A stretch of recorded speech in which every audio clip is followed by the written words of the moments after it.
Retired Air Force Colonel Cedric Leighton, who joins us now, president of Cedric Leighton Associates. He joins us from Washington, D.C. Colonel, thanks so much for being with us.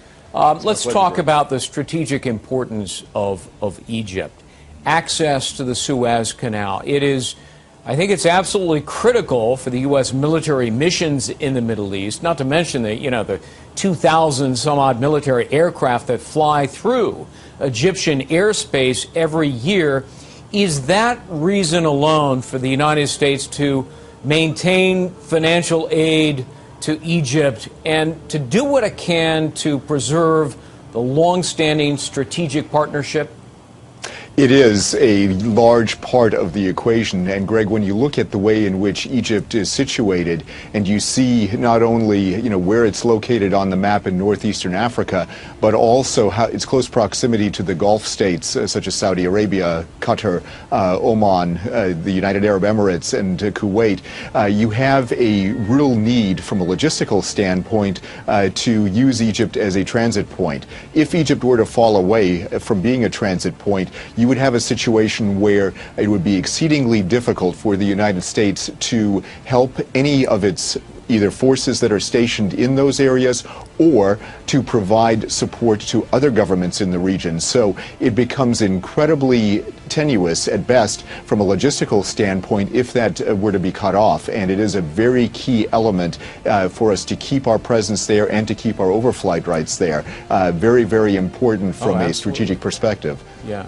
And it's not just the military, and obviously if the Suez were to be threatened or closed down, it would drive up our military costs. But for consumers in the United States, yes, it's true that Egypt doesn't itself produce a lot of oil, but the Suez Canal is the method through which a lot of the world's oil flows to get where it needs to go. So that would drive up the price of oil and gasoline in America and elsewhere into the stratosphere.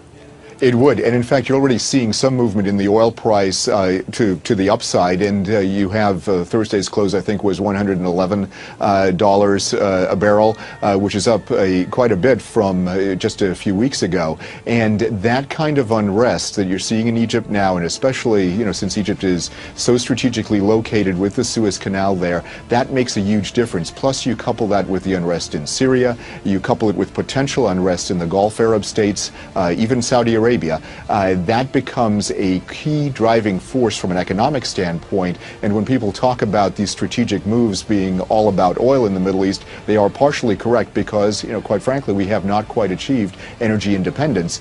We still import about 28% of our oil from the Middle East. A lot of that does go through the Suez Canal. And because of that, it becomes exceedingly important for us to maintain our relationships with Egypt, even if we don't particularly care for the people that are in power in Egypt at this time. Speaking of power, once they were elected to power, Mohammed Morsi and the Muslim Brotherhood then went about systematically dismantling democracy, and they began to consolidate their power and imposing their version of strict Islamic law. Was it therefore naive or foolish or just a mistake for President Obama from the beginning to side with the Islamists? I think it was I understand what he was trying to do in the sense that if you work with the Islamists, perhaps they will be less virulent against the United States. The problem with that approach is that attitude to the United States, the virulent nature of their ideology, is not going to go away just because you make nice with them. It is not going to go away even if you support them financially. They are antithetically opposed to our way of life. They are opposed to our military presence. They're opposed to our relationship with Israel.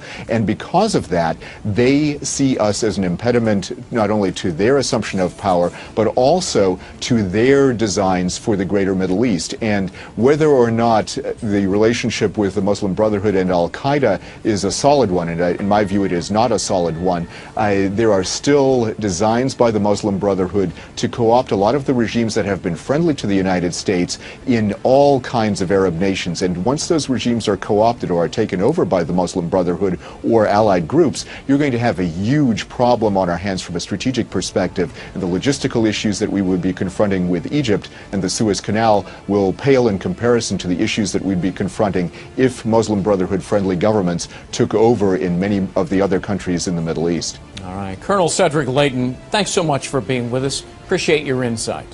My pleasure, Greg. Thanks for having me.